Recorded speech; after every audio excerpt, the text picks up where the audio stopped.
esta mañana queremos entrar al tema directamente, que nos toca escuchar la meditación, y han recibido, creo, un bosquejo como este en la entrada. Si ustedes quieren seguirlo, entonces tomen nota de los espacios vacíos que van apareciendo allí, porque les sirve a todos para compartir luego en sus grupos de amistad estudiando la historia.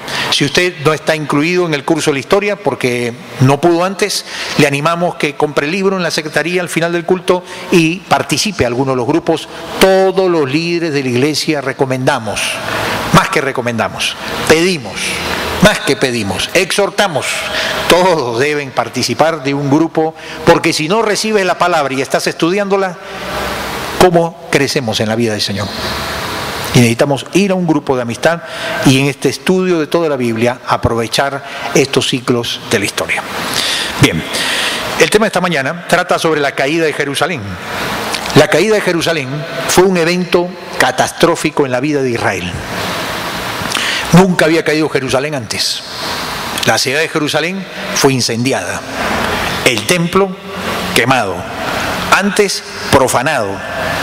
Fue una humillación total para Israel, fue un golpe tremendo y se convirtió en un punto negro en la historia de Israel. Ver este momento de la historia de Israel es un momento importante, porque como tú sabes, tanto los momentos buenos como los momentos malos, más álgidos de nuestra vida, nos dejan enseñanzas profundas.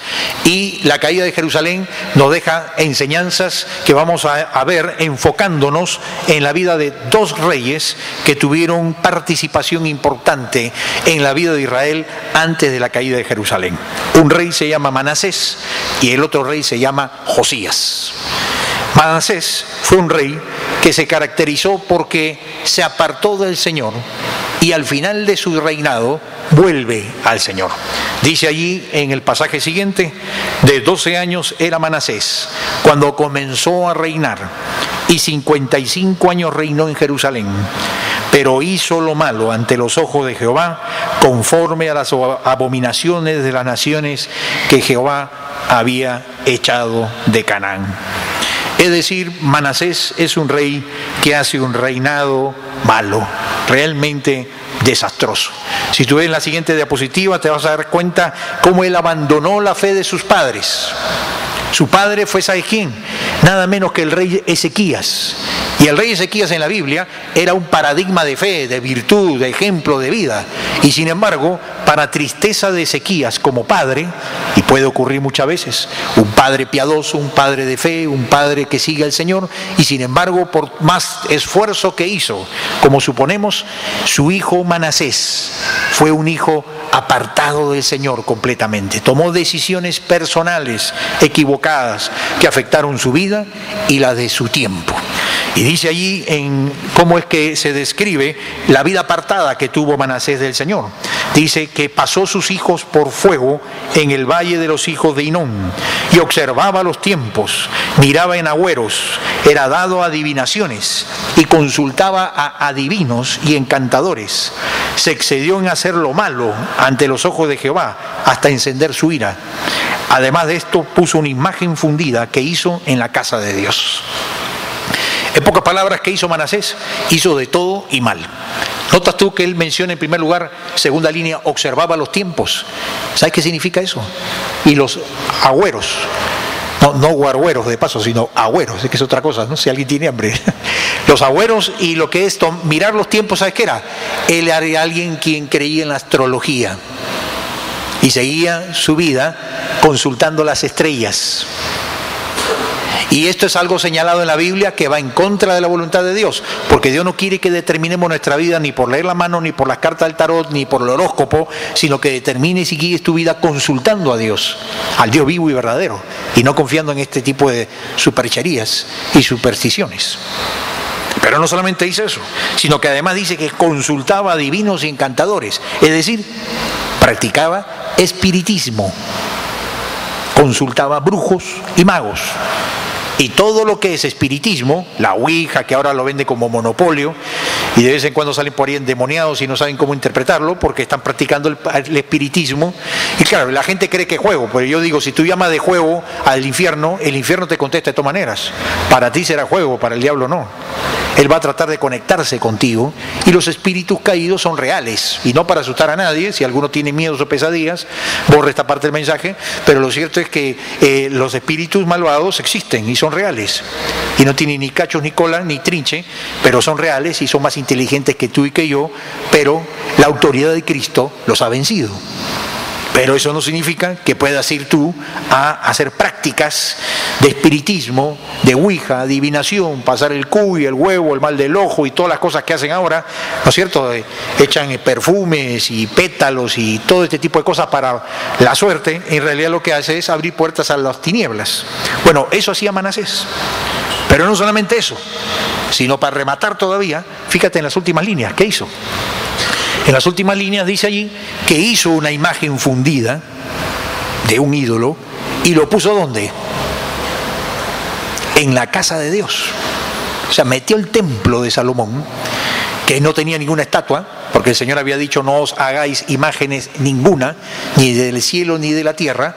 Cuando entraron los romanos, dice, con el emperador Tito, o el general Tito en ese tiempo, después fue emperador, a conquistar en el año 70 el templo de Herodes, siglos después, y con caballo entraron a sacar el ídolo del pueblo de Israel para llevarlo al panteón de los dioses en Roma, junto con todos los otros ídolos de todas las naciones que habían conquistado.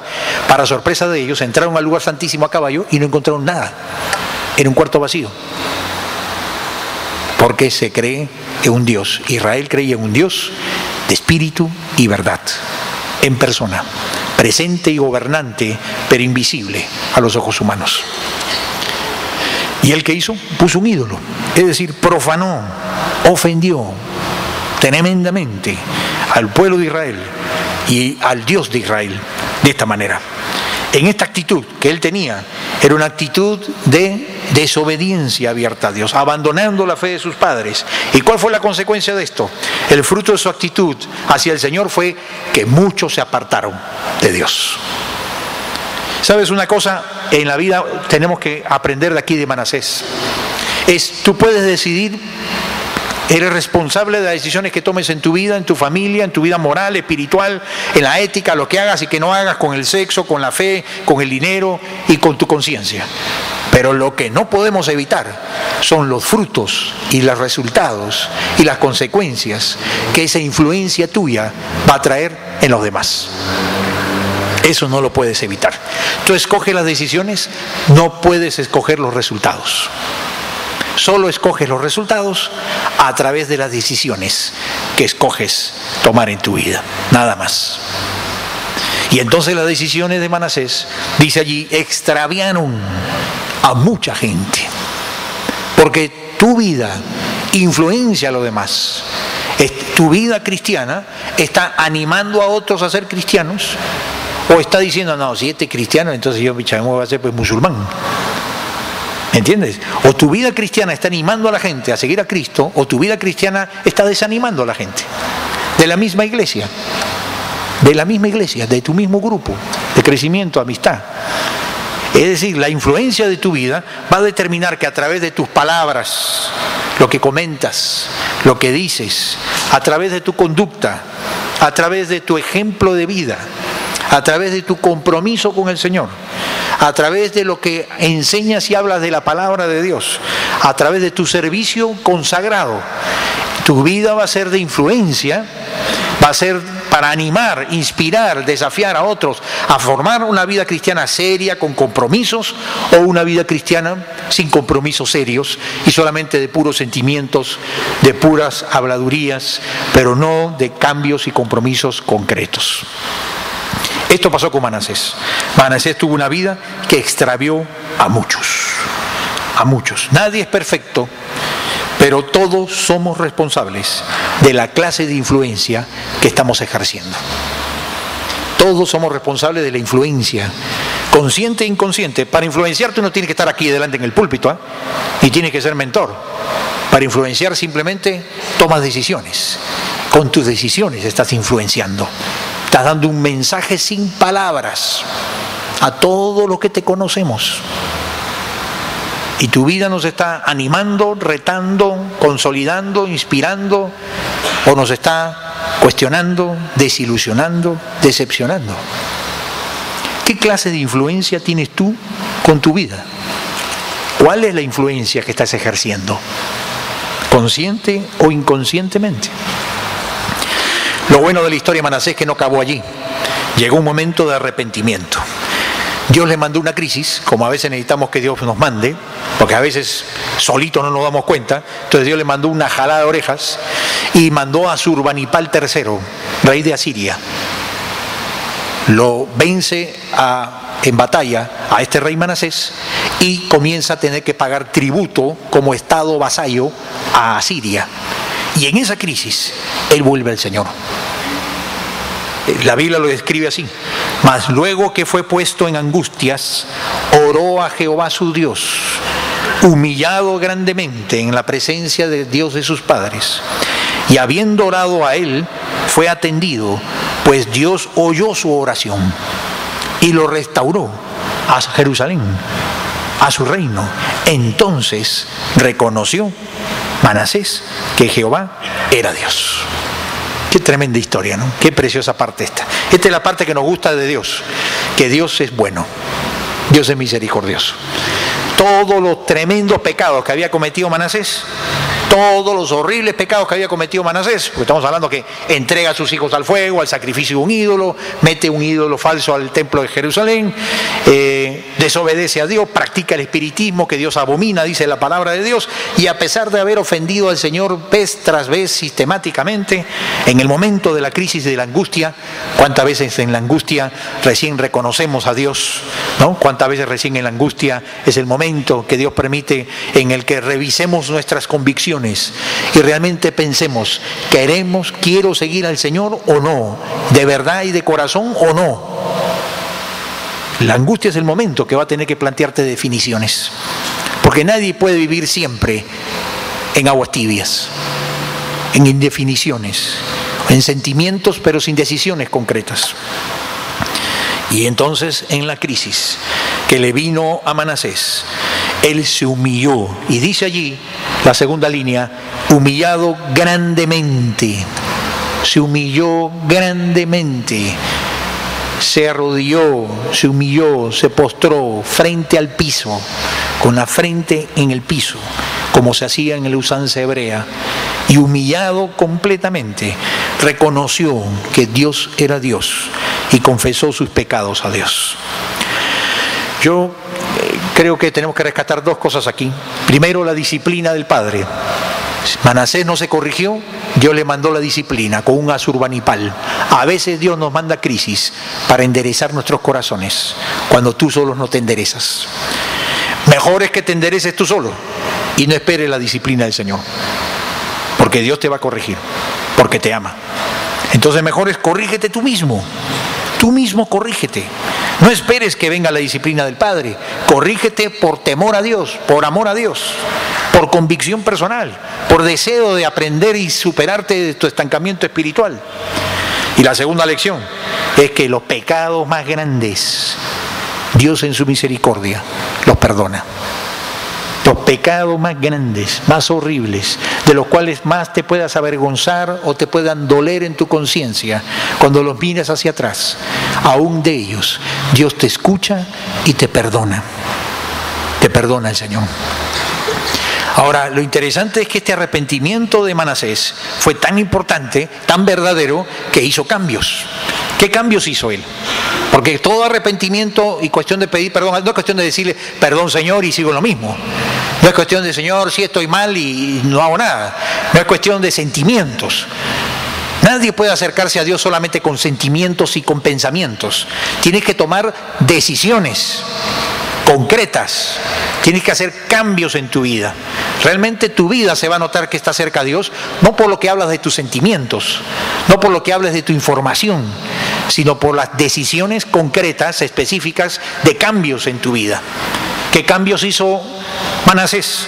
Fíjate tú, quitó los dioses ajenos y el ídolo de la casa de Jehová. y todos los altares que había edificado en el monte de la casa de Jehová y en Jerusalén, y los echó fuera de la ciudad. ¿No son estas decisiones concretas? Entonces no era de que Manasés hizo un cambio en su vida, una oración a solas y nadie se enteró de que él había cambiado. No, si tú haces una oración a solas y en privado a Dios sincera, esta se tiene que reflejar en que todos se van a enterar y van a ver ese cambio en tu vida. Y si no ha habido ese cambio, es que la oración no fue tan sincera. Eso es lo que nos está diciendo la palabra. Todo arrepentimiento y acercamiento a Dios sincero tiene que mostrarse con cambios en tu ética, en tu relación de pareja, en tu relación con tus padres, en tu relación con la sexualidad, con el uso de tu cuerpo, en el manejo del dinero. Tiene que haber cambios en tu vida. Algunos tienen que hacer cambios con las amistades con que están andando, porque no le ayudan en su vida cristiana. Otros tienen que hacer cambios poniendo límites en su vida, en ciertas áreas donde no has puesto límites. Otros tienen que cuidar lo que ven y lo que piensan. Otros tienen que tener un cambio hacia Dios y hacia la iglesia, quitando el orgullo de su corazón. Otros tienen que tener cambios en su compromiso con el Señor. Hay personas aquí que de pronto hasta hoy nunca han tomado la decisión de bautizarse, por ejemplo. Y el bautismo es una señal de tu acercamiento a Dios con la sinceridad de tomar un compromiso de obedecer a Dios. El bautismo es señal de compromiso sincero, de decides seguir a Cristo y te bautizas. Y hay personas aquí que hace falta tomar ese cambio, esa decisión en su vida, que no la han tomado todavía. Qué tremendo es el Salmo 103 cuando habla de esto. Te habla de cómo Dios en su misericordia se retrata en esta vida de Manasés. El salmista dice: no ha hecho con nosotros conforme a nuestras iniquidades, ni nos ha pagado conforme a nuestros pecados, porque Él conoce nuestra condición y se acuerda de que somos polvo. Se acuerdan de que somos polvo. En otras palabras, si Dios nos tratara a nosotros según su justicia, o nos tratara a nosotros según los mandamientos de Dios y la ley de Dios, todos estaríamos muertos. Pero Él no nos trata conforme merecemos, sino nos trata con misericordia. Y nos da la oportunidad de arrepentirnos y pedirle perdón al Señor.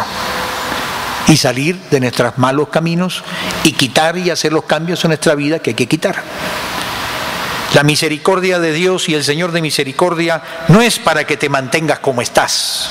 El perdón de Dios no es un pobrecito muchacho, sigue adelante en lo mismo, sino es para que te arrepientas, para que te dé la oportunidad el Señor de tomar decisiones concretas, específicas, de cambio en tu vida. Esto es lo que nos enseña Manasés. Es decir, que uno debe acercarse a Dios de manera tal que realmente la influencia del cambio en la vida tuya sea de bendición para los demás. Manasés se arrepintió, pidió perdón a Dios e hizo cambios concretos y su influencia cambió y comenzó a bendecir al pueblo de Israel. El segundo personaje, Josías, nos enseña otro aspecto. Josías nos enseña cómo hay que pasar de una fe tradicional al compromiso personal. Josías era un rey después de Manasés. En realidad Manasés era el abuelo de Josías. Manasés tuvo un hijo que se llamaba Amón, el padre de Josías. Y el padre de Josías era tan malo como Manasés, su abuelo. Y Josías venía de ellos. Pero Josías tenía un cambio. A pesar de que creció con un padre como Amón y un abuelo como Manasés, no se dejó desanimar por el entorno contrario que le rodea. No dejó que le influencien. Hay influencias que pueden ser determinantes. En la adolescencia la influencia determinante son los amigos. Los patas del barrio son la influencia que puede marcar. Cuando estás en la universidad y los amigos de la universidad pueden dejarte influenciar, apartándote de Dios. Cuando creces, la influencia de los que trabajan puede dejarte influenciar. Bueno, Josías fue alguien quien tenía todo en contra. Tenía todo en contra. Fíjate en la siguiente diapositiva. Su padre Amón se había apartado del Señor. Había sido tan mal rey, pero tan mal reinado, que solo Dios le permitió que 2 años gobierne y después murió. Porque este iba a mandar al envío completo a Israel. Lo poco que quedaba de Manasés, Amón ya venía a destruirlo. Así que su padre fue un mal ejemplo de Josías. Y sin embargo no lo tomó como excusa para no comprometerse con el Señor. Hay gente que dice, no, pastor, la familia, el padre, el amigo, la hermana, la familia, la universidad, los amigos del trabajo, el pasado. Él no tomó excusas. Él, con la ayuda de Dios, venció el ambiente que lo rodeaba. Su abuelo Manasés había sido mal ejemplo, como ya dijimos, pero sin embargo Josías a los 8, a los 12 y a los 18 años de edad reafirmó su fe y obediencia en el Señor. ¿Cuándo empezó? 8 años de edad. ¿Sabe qué significa esto? La importancia de la escuela dominical. ¿Tú crees que a los 8 años de edad una persona no está lista para tomar decisiones con Dios? Te equivocas. A los 8 años de edad, muchos niños, y antes de los 8 todavía, tienen la lucidez espiritual suficiente, sin poder entender toda la Biblia ni comprender toda la Biblia. No necesitas eso para acercarte a Dios. Para acercarte a Dios necesitas saber quién es Dios, que te ama, y acercarte a Él con fe. Y Dios honra la fe de los niños y los pone como ejemplo en el reino de los cielos. 8 años. Pero eso significa que no solo traigas a tus niños a la escuela dominical, sino enséñalos en la casa y que vean un ejemplo tuyo en la casa de sus padres. A los 12 años, empezando la pubertad, ¿tú crees que un niño o niña de 12 años, una persona de esa edad, no se puede acercar a Dios? Por supuesto que sí. Si tú sabes llegar a su corazón, sabes persuadirlo, vas a ganar una persona para toda la vida, a los 12 años de edad o aún antes. ¿Y tú crees que un joven o una joven de 18 años de edad hoy día no está listo para acercarse a Dios? Te equivocas. Ese joven de esa edad ya vivió algo y sabe que afuera es un desierto, que la apariencia son instantes, momentos pasajeros de aparente felicidad, pero que por dentro todos los que están felices por un momento el sábado en la noche, en el fondo de su corazón lloran su soledad, su vacío, su tristeza. A los 18 años estás más que listo para reafirmar tu fe y obediencia al Señor para toda una vida. Josías lo hizo, reafirmó su obediencia al Señor, recibió una influencia espiritual en la infancia y adolescencia que no sabemos de dónde vino, porque ni su padre ni su abuelo eran un buen ejemplo. Pero a los 8 años de su reinado, siendo aún muchacho, comenzó a buscar al Dios de sus padres. Y a los 18 años de su reinado, después de haber limpiado la tierra para que reparasen la casa de Jehová, su Dios. ¿Notas tú que hay un cambio aquí? ¿Cómo él se refiere a Dios? ¿Notas tú cómo él evoluciona, cómo él crece en la vida espiritual? Cuando él comienza a los 8 años, él hablaba de buscar al Dios de David, su padre. Todos los niños son así. Porque a los niños no le pregunta, ¿quieres ir a la escuela dominical o no? El padre que le pregunta no sabe lo que es formar a los hijos en la palabra. Hay que traerlos. Como lo llevas al colegio, hay que traerlos a la iglesia. Así que el niño viene porque los papás creemos en algo, en Dios. Por eso los niños creen en el Dios de su padre. Pero a los 18 años de edad, ya no basta que creas en el Dios de tus padres. Tú tienes que tomar una decisión. ¿Tú crees o no crees? Y defínelo. Pero no juegues a creer cuando no crees. Y el creer significa decir como Josías, a los 18 años, empezó a reparar el templo porque él estaba reparando la casa de ¿quién? Ya no del Dios de sus padres. Reparaba la casa de su Dios. Su Dios. Y pasar de creer en el Dios de mis papás a creer en el Dios que es mi Dios, es pasar de una fe heredada a una fe comprometida y personal, y que todos un día tenemos que tener en nuestras vidas. A nadie le sirve una fe heredada de sus padres, porque es la fe heredada simplemente. Tienes que tomar tú un momento en tu vida, una decisión, un pacto, un compromiso con Dios, a solas con Él, en que le dices, tú serás mi Dios a partir de hoy. Yo te reconozco como el Señor y el Rey de mi vida. Y ahí pasas de la fe de costumbre, de la fe obligada, a la fe personal. Cuando esto ocurre, entonces uno comienza a descubrir que la obediencia se fortalece a través de pasos pequeños. La obediencia se fortalece a través de pasos pequeños. Uno cree a veces que uno llega a tener una vida consagrada, llegas a tener victoria frente a tus pecados, llegas a tener una vida cristiana estable, firme, como tú ves en otros cristianos, y tú dices, caramba, ¿no? A veces pensamos, esto ha venido porque tomó un curso, porque tomó un viaje o porque fue nombrado líder. No, nadie llega a la vida cristiana de bendición, de compromiso y servicio a Dios con un solo paso. Nadie, no existe ese un solo paso. Tienes que ser muchos pequeños pasos, un cúmulo de pequeños pasos que van formando una dirección, un sentido en la vida. Porque cuando tomas un pequeño paso para acá, el otro para la izquierda, el otro para la derecha, el otro para arriba, el otro para atrás, el otro para abajo, no vas a ningún lado. En tu vida cristiana vas a estar como los hebreos en el desierto, 40 años dando vueltas en el desierto de tu estancamiento espiritual. El que crece es el que da un paso pequeño tras otro en la misma dirección. Compromiso, obediencia, cruz y no dándonos vacaciones espirituales nunca. Siempre obedeciendo al Señor. Siempre, aunque te duela, aunque te cueste, siempre, aunque significa tragarte tu orgullo, siempre. Ese es el cristiano, ese es el cristiano de verdad. El otro nos vamos volviendo cristianos emocionales, que van y vienen, ¿no es cierto? Y no permanecen, y no siguen un camino auténtico, y no logran tener una vida cristiana victoriosa. Y entonces uno no tiene la vida de abundancia porque no tomó todo un cúmulo de pequeños pasos en la misma dirección, compromisos. Si huyes de los compromisos, te estancarás donde estás. Y lo que tienes, aún lo poco, lo perderás. Porque el que se detiene no retiene, sino diluye lo que consiguió. La única manera de seguir creciendo es compromisos, compromisos, compromisos con el Señor. Ahora, fíjate qué pequeño paso tomó Josías. ¿Qué hizo él? Josías, 18 años.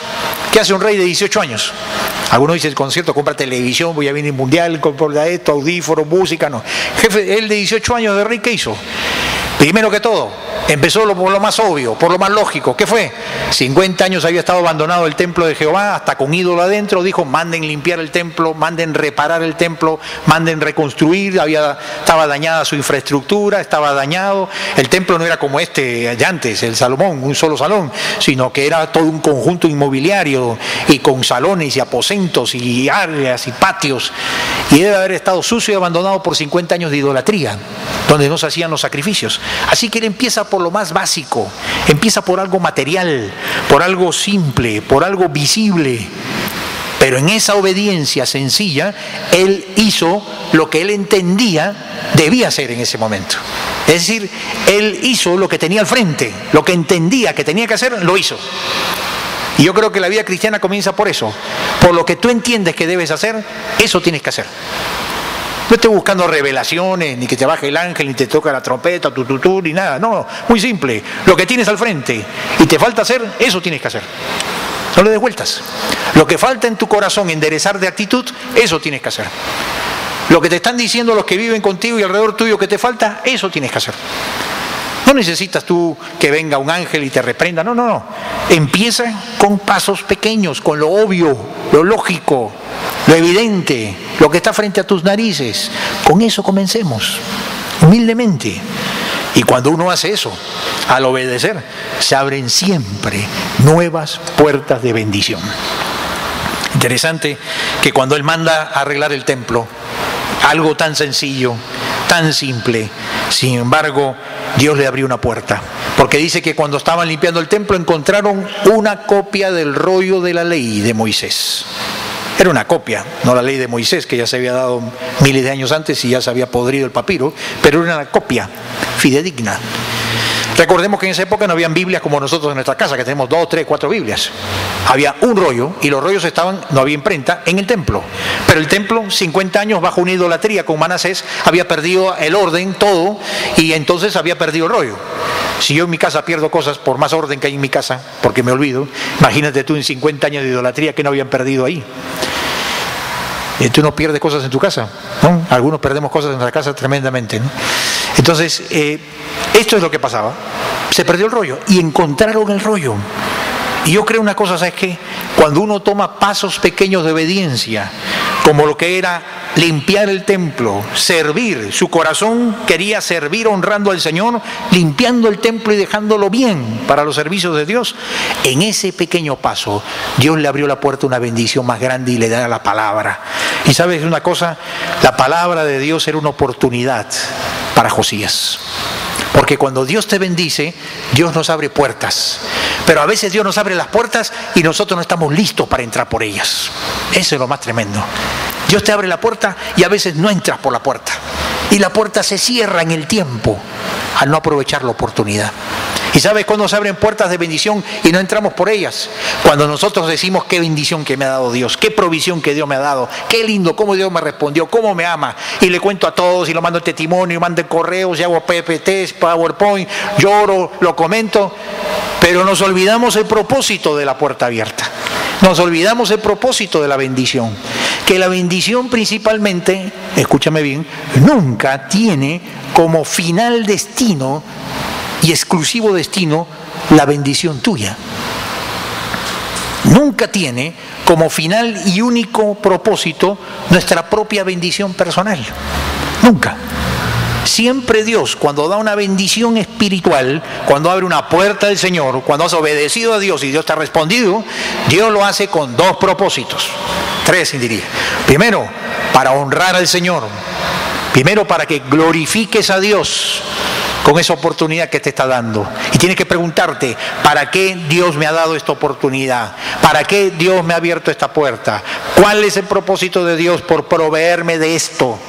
Y tienes que pensar, número uno, que siempre, primero, para que honres al Señor y no para tu confort personal, ni para tu satisfacción egoísta, nada más.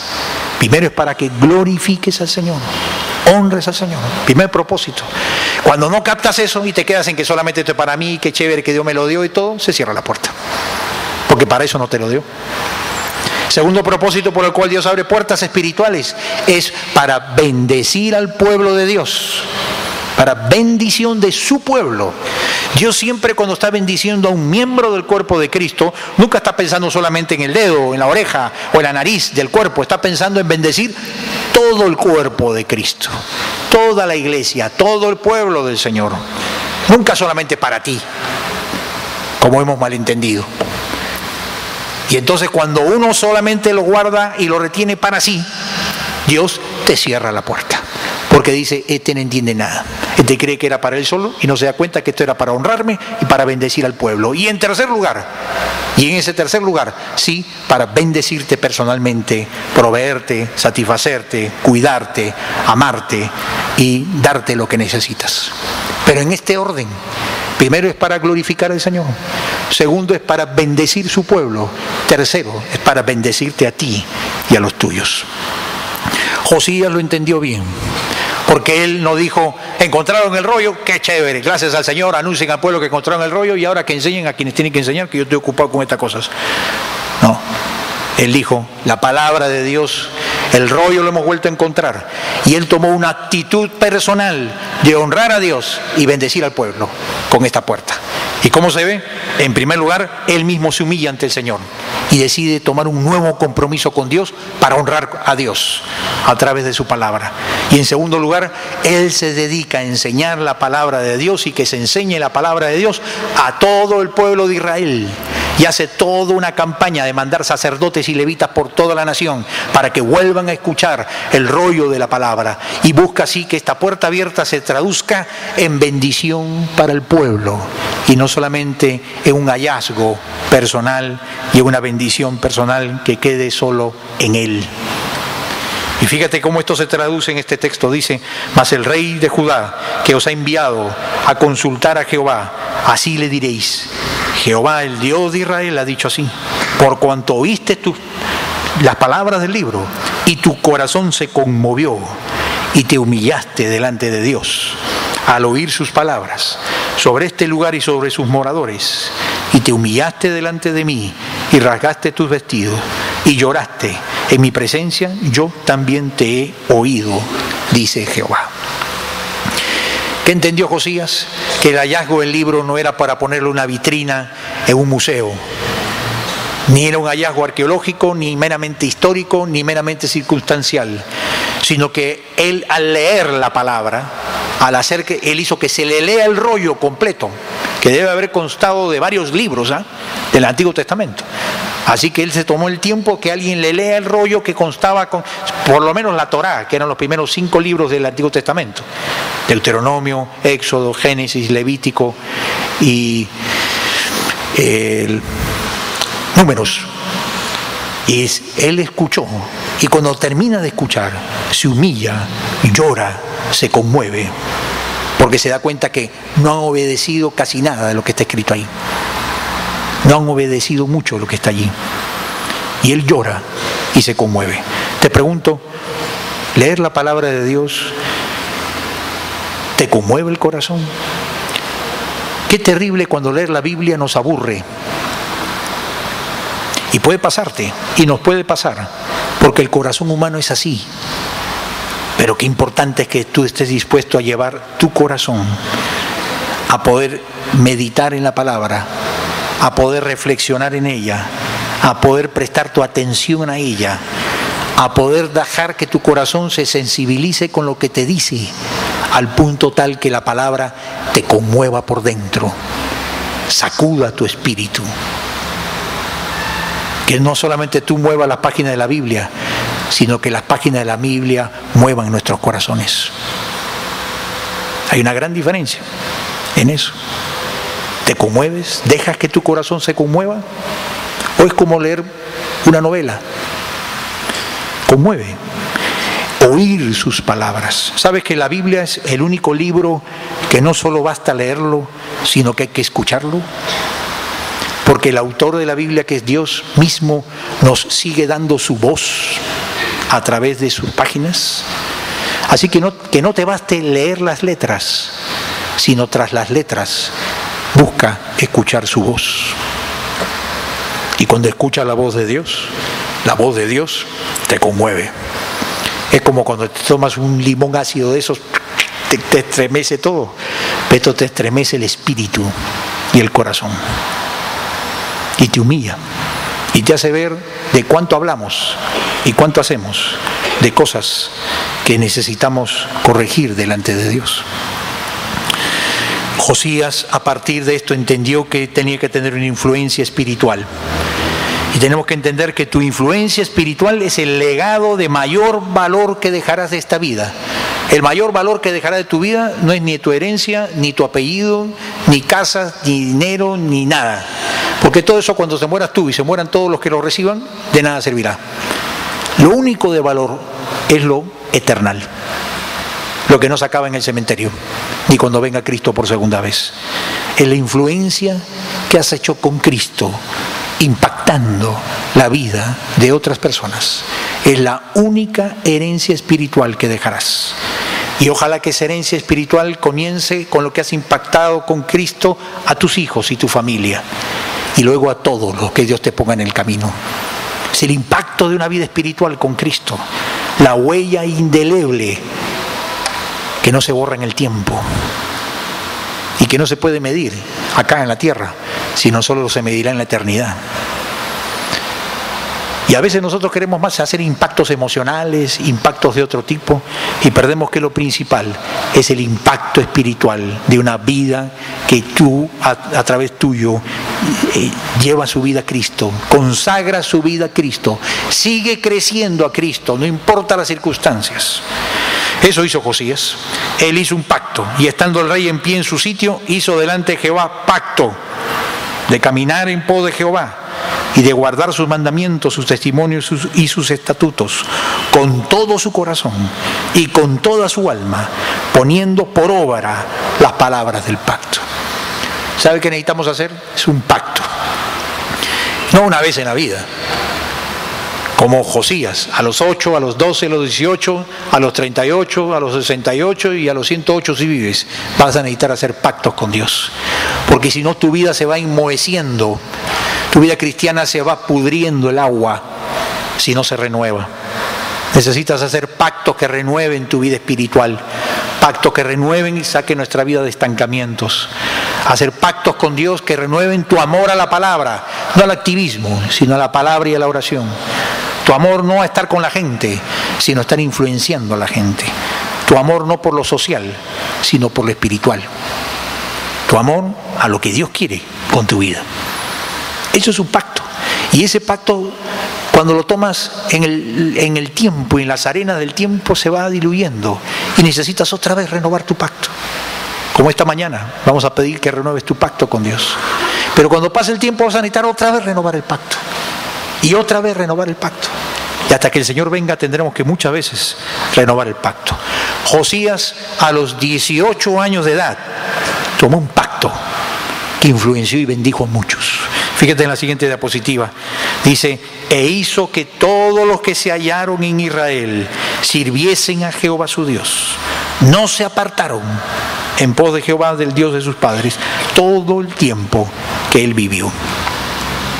La fidelidad de Josías permitió que todo el pueblo se volviera al Señor de corazón y no de boca.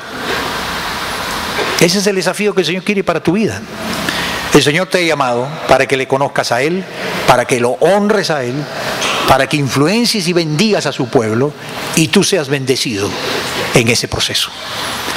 Pero si en tus prioridades en el pacto no están honrar primero a Dios, bendecir y servir a su pueblo con influencia en Cristo, tú no serás bendecido. ¿Me entiendes? Mientras mantengas las dos prioridades primeras que Dios puso, la tercera prioridad, que es tu bendición personal, se cumplirá. Pero si las dos primeras no se cumplen, hagas lo que hagas, compres lo que compres, logres lo que logres, viajes donde viajes, te rías lo que te rías, nunca encontrarás bendición en abundancia suficiente, porque estamos rompiendo el propósito de Dios de vivir para su gloria y vivir consagrados a la bendición de su pueblo en la tierra. Esos son los parámetros de Dios. Y esto significa entonces que una vida como Josías nos desafía, nos reta, y como Manasés. Y para terminar, uno tiene que decidir, o va a ser como Manasés o va a ser como Josías.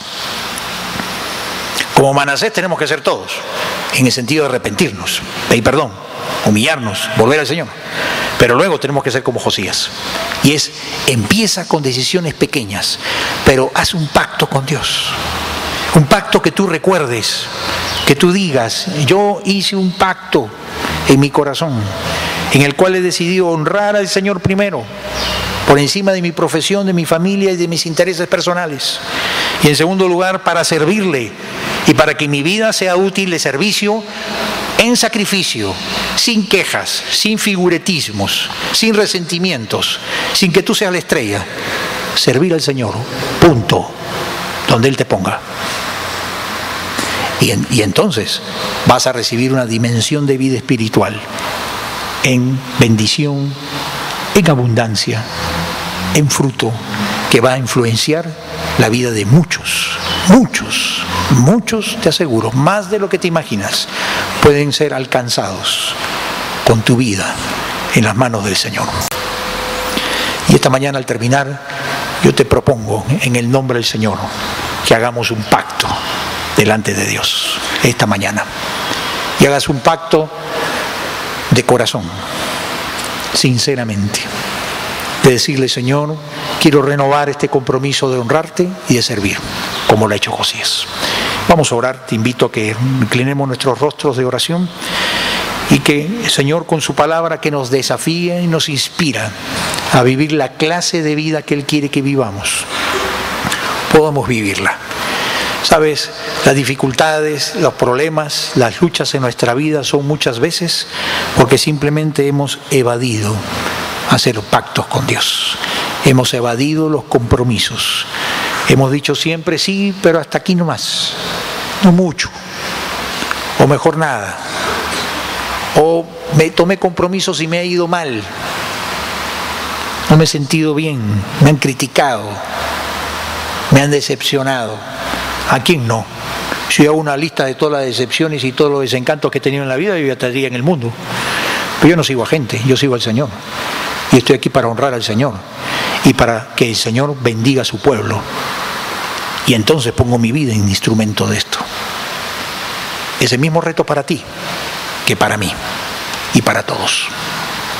Y por eso te invito que toda persona que quiera tomar este pacto de compromiso con el Señor, pase aquí adelante. Vamos a orar y vamos a hacer un pacto juntos delante de Dios. Si esta es tu decisión, no necesitas escuchar más que lo que ya escuchaste. Vamos a hacer un pacto con el Señor, todos los que reconocemos que necesitamos. Ponerle al Señor primero. Decirle al Señor, voy a quitar. Ahora, este pacto, ojo, que significa, como dijimos, cambios concretos. ¿Qué vas a cambiar en tu vida? Pregúntate. Para hacer el pacto, ¿qué vas a dejar de hacer? ¿Qué debes dejar de hacer? ¿Y qué tienes que comenzar a hacer? Empieza con lo más pequeño. Para algunos es venir, voy a decidir venir todos los domingos. Porque algunos vienen a la muerte del obispo y no ha muerto ni uno. Entonces, a otros necesitan bautizarse. Tan años que le han vuelto a la vida cristiana como a Jericó. Bautízate, obedece. Obedece. Otros necesitan cambiar su actitud. Cambiar su actitud de engreimiento y obedecer al Señor. Obedecer al Señor. ¿Qué es lo que necesitas tú? Yo me acuerdo de cada vez que he tenido que hacer un pacto, como el que están haciendo hoy. Estamos haciendo hoy aquí, porque yo me incluyo. Yo me acuerdo de cada pacto. Cómo te abre puertas. Pero ojo, puerta abierta es oportunidad, no bendición automática. Necesitas cumplir para en qué glorificar y en qué servir al Señor. Vamos a orar con cada persona que reconoce que necesita tomar esta decisión. Cerramos los ojos y estamos tomando un pacto delante de Dios, que nosotros nos olvidaremos, pero Dios no olvida.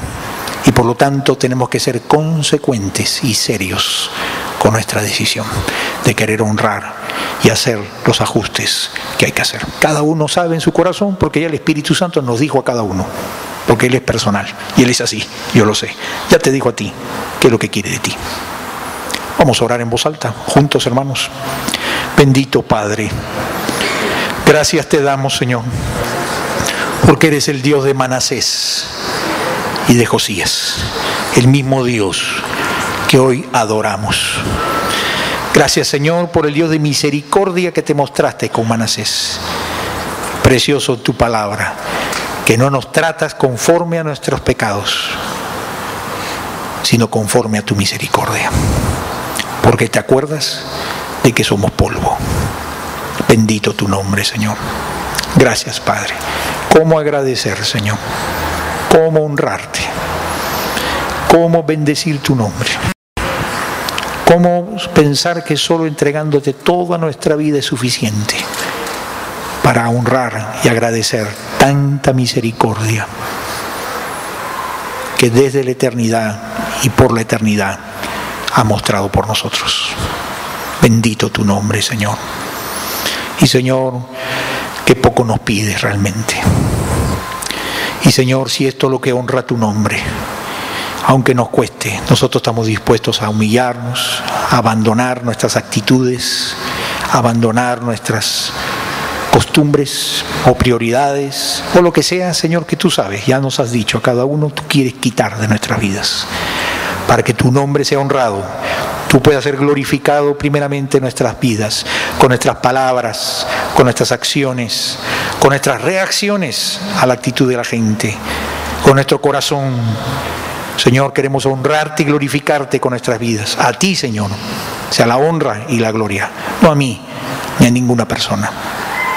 Y Señor, queremos también que nuestras vidas las ponemos en tus manos. Utilízanos en lo que tú quieras, para bendición de tu pueblo, para que tu pueblo, tu iglesia, tu reino sea bendecido, sea tu nombre manifestándose con poder, salvando vidas, transformando vidas, sanando corazones, sacando vidas del estancamiento. Señor, bendice tu pueblo de Monterrico y úsanos de bendición para tu pueblo de Monterrico, para que tu nombre sea glorificado y muchos te conozcan, Señor, aquí. Gracias, Padre, porque en medio de todo esto nosotros seremos altamente bendecidos, altamente coronados, altamente saciados de tu misericordia. Gracias, Padre, bendito seas. Oro por cada uno de mis hermanos y hermanas de pie. Bendice el compromiso del pacto que están tomando y tu Espíritu Santo les ayude a tomar las decisiones correctas que deben tomar y a mantenerlas con tu ayuda, con valentía. Bendice a cada uno de nosotros. Damos la gloria a ti, Padre, en el nombre de Jesús. Amén. Damos la gloria y la honra al Señor. A Él solo la gloria y la honra, que Él es el digno de alabanza. Vamos a tomar nuestros asientos y les invito a recordar su pacto con el Señor.